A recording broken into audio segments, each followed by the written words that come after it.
I'm Nicola Tallant, and you're listening to Crime World, a podcast about criminals, drugs, and the sins of the underworld.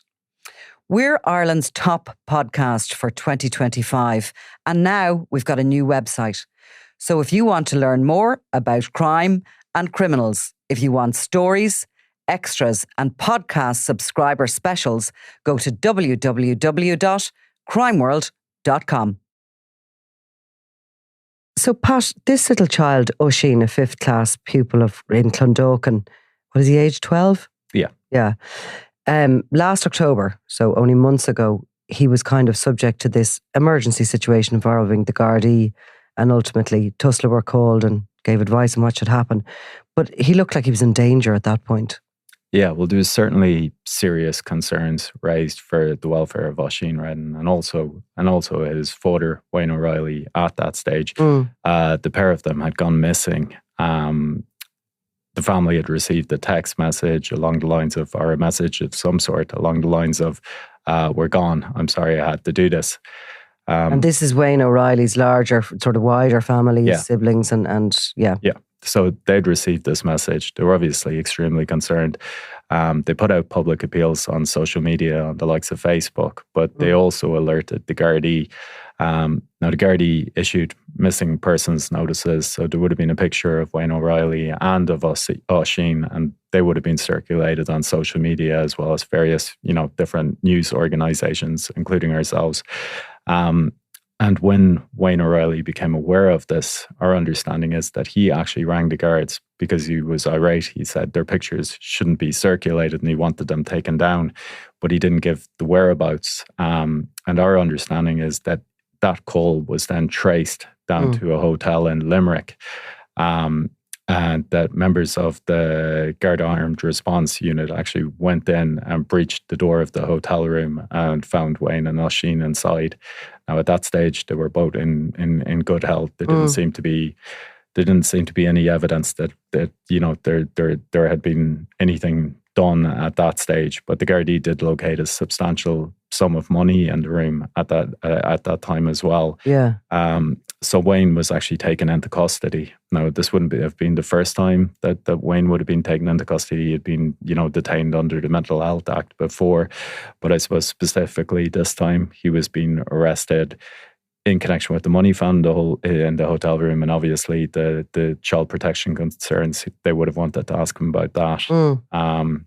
Oisin, at that stage, would have been taken into the care of the Gardaí, who would have contacted Tusla, the childcare agency. And Tusla were asked, what should we do with Oisin? And our understanding is they were told that, there was other relatives back at the Riley's family home in Clondalkin, and Oisin was basically brought back to the other relatives. So you can assume if Tusla knew that so quickly, that they had been somewhat involved or had an overview of the situation. Now, Oisin O'Reilly's in custody at this point. He clearly is ultimately released without charge and he returns to the family home. We're not going to go into any details about the family law surrounding this because we're not really supposed to report on family law when we're identifying people. So this specific case, there is some stuff there in the background, but given that there's other people still alive, we can't go into it. But let's say that Oisin goes back to school in Talbot National School in Clondalkin. He's doing pretty well. Yeah, after that incident in October, things seemed to be going reasonably well.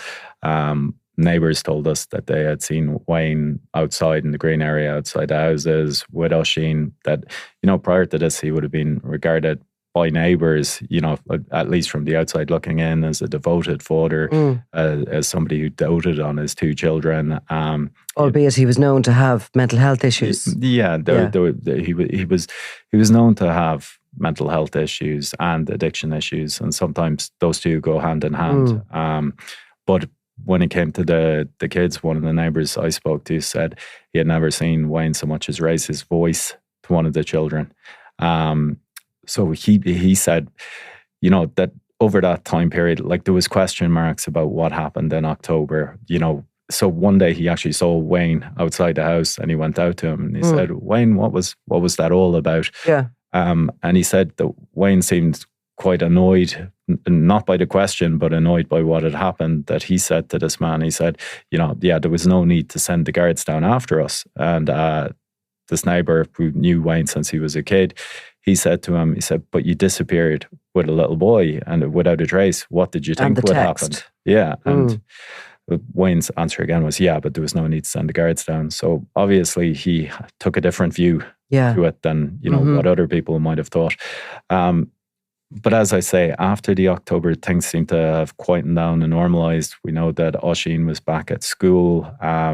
It's been reported that the last check Tusla would have done on the father and son showed that Oisin was attending school. He was in 5th class in the Talbot Senior National School across the road from the house. Was attending every day, seemed happy, well cared for. Now, there was other things going on in the background that we're not going to go into, but that was the situation up until Thursday morning last. So Wednesday really, I suppose the incident starts when, and you were speaking to people in the community who said they saw Wayne around on his bike looking for Oisin, the little boy, in the afternoon. Yeah, so the bodies of Wayne and Oisin were discovered at 8:30 on Thursday morning. The day before that, Wednesday, Wayne would have been seen out on his bike at about 3:30 by a neighbour who told us that at that stage, Wayne seemed very agitated, not his usual talkative, chatty self. I mean, Wayne would have been somebody who would have stopped and passed a few minutes with people he knew when he met them. That didn't happen this time. It was like, I'm looking for Oisin. Have you seen him? And then cycling straight off. Then at about 8:30 that evening, another neighbour saw Wayne cycling down through a green area further down.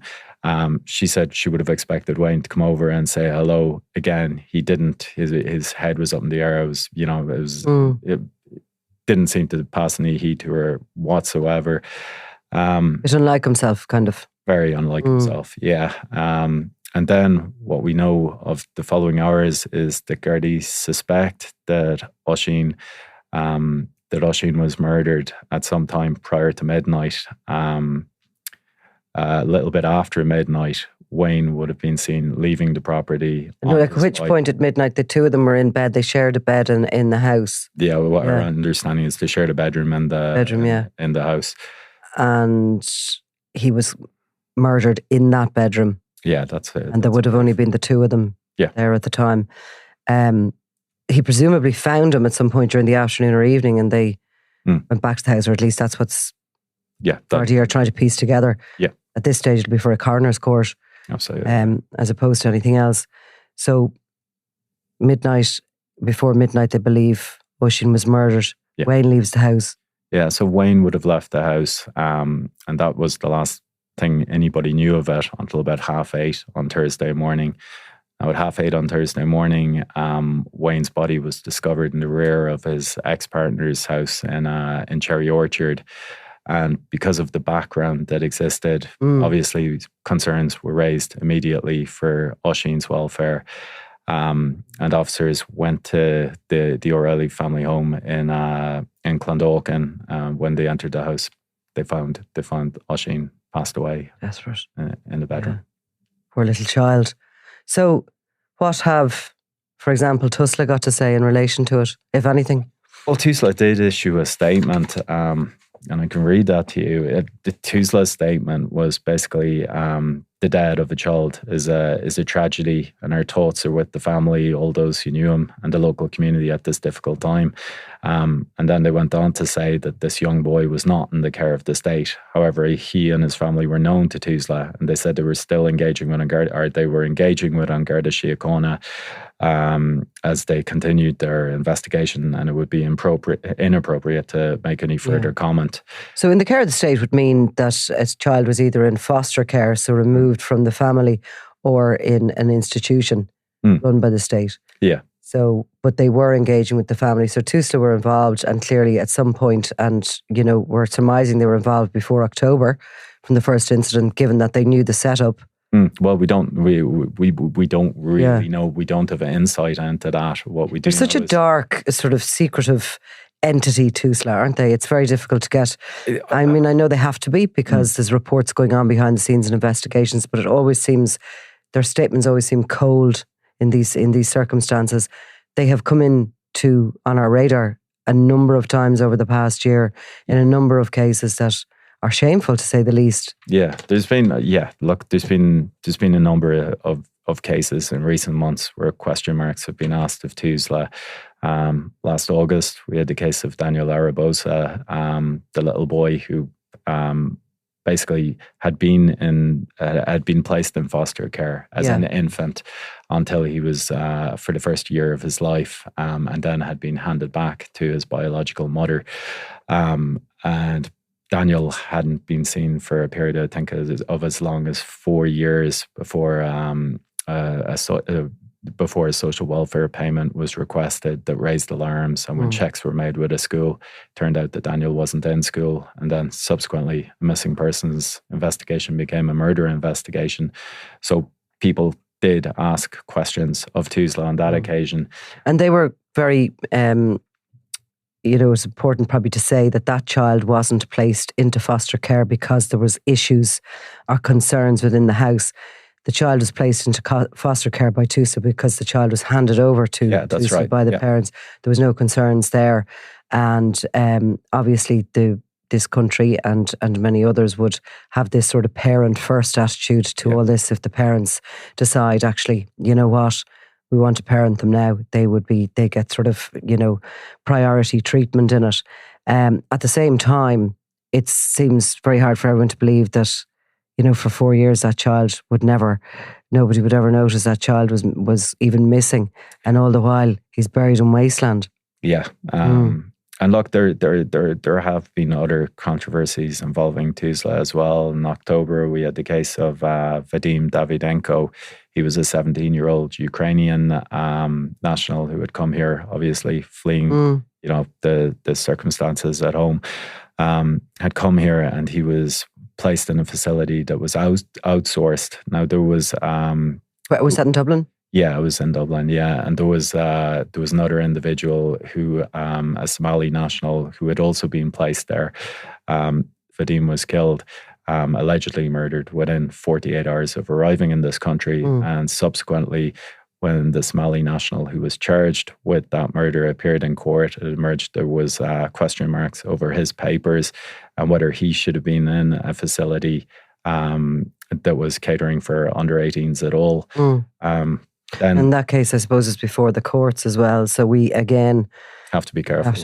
What we say. And even the details of that, it will all emerge, no doubt, if there's a trial or a sentence hearing on that. Yeah, and there was another case then in October as well. A 10-year-old girl who was in the care of Tusla went missing, and she was the subject of an alleged sexual assault while missing. So look, I mean, when you're talking about an organisation as huge as Tusla has become, and this is an organisation that's had a budget of over €1 billion in each of the last 3 years. Its budget in 2025 was €1.2 billion. People are going to ask questions about the manner in which the money is spent and the quality of service that vulnerable children are getting. Yeah. And I think, it's a sign of a healthy democracy that we do question those. But obviously there's a counterweight. As you say, when you're dealing with children, a lot of these things to protect the identity of the children, a lot of things can't be talked about. But certainly when things go wrong, questions have to be asked of Tusla. And I think it's fair to say more comprehensive answers might actually, alleviate some of the suspicions. Well, definitely, they have to be accountable. Yeah. They have to be accountable. And, if mistakes are made, they have to learn from them. Yeah. And this was something that we encountered when we were out in Clondalkin speaking with neighbours, this frustration that people felt, something had gone awry here in this case. There was, there was people saying that, there was people blaming Tusla for this. Now, we don't know whether, if Tusla had acted differently, there might have been a different outcome in the case of Oisin Redden. Certainly that's the belief out in Clondalkin. And the only thing we do know is that the neighbour sort of spoke to you about the neighbour spoke to you about this kind of plan in place that was in place that basically would activate if he... Yeah, no, well, it was nothing, their understanding was that there was basically after Oisin and Wayne had come back, that efforts were being made to ensure that there would be an eye kept on them when they were together, so you wouldn't have a repeat of the October incident. But we don't know the details of whether there was a structured plan. And again, that's not something that's going to be divulged to us. We do know we do know that there's going to be a review of the care offered by Tusla in this case. The National Review Panel have stated on the record that they are going to be carrying out a review of this. They basically carry out reviews whenever there's a serious incident involving a child who is either in the care or known to Tusla. So they are going to do this at this stage, but for the moment, they obviously hold off until the Gardaí have completed their investigation. And did Wayne O'Reilly leave any sort of indication or note or anything that we know of? Not to the best of our knowledge. Okay. Like the neighbours we did speak to talked about, like they talked about Oisin and what a gorgeous little fella he was. He's a 12-year-old. He was in 5th class. Doing well in school and all. Yeah. He was in 5th class in Talbot National School. And they said he was like... all of them said that he was known to be a very kind child. He was somebody, if he had a $5 in his pocket and he was out with his friends, he'd go into the shop and buy something for everybody, even if it left him with nothing. He was one of those kids that all the neighbours really, really liked. They thought the world of him, and they never saw this coming either. Everybody who knew Wayne would have thought this would happen. It's devastating for communities when a child dies, even in natural circumstances. Yeah. For a child to be murdered under their nose like that must be just absolutely devastating for all the neighbours in the community and his classmates and their families. And, he was a gorgeous looking little kid as well. And whatever was going on there, look, the Coroners Courts are there to really investigate these kind of situations when there isn't somebody to bring to court. The fact of the matter is Oisin has been murdered. And usually in a case of murder, there's an investigation and the whole hope is to bring somebody before the courts to try them, and then they will either be convicted or not and spend time in prison. But in this case, where you have the perpetrator of that murder has taken his own life, you don't have that. So a coroner's court will be there to try and get to the bottom of this, to try and find out what was happening in the run-up to it, and obviously to make any rulings that there may be. The coroner's courts are very good, I have to say. Yeah, they go into, even though ostensibly it's to establish the cause of death, they do go into quite a bit of background and the events leading up to it, and hopefully... And sometimes there can be the only place where people can get some answers even, or some... closure to a thing like that, and they can make kind of quite strong recommendations in regards to a death, and I suppose especially when it comes to organisations the likes of Tusla or whatever, they can make some recommendations towards them. So we'll see what comes of it. Just a terrible story anyway. You have been working on one after the other of them of late. Yeah, there's been there's been a lot of really kind of grim stories there. Tragic stories, and tragic stories, and ones that feel sort of a little bit hopeless. So you come in next week with something a little bit brighter maybe. Yeah, hopefully. Thanks, Pat.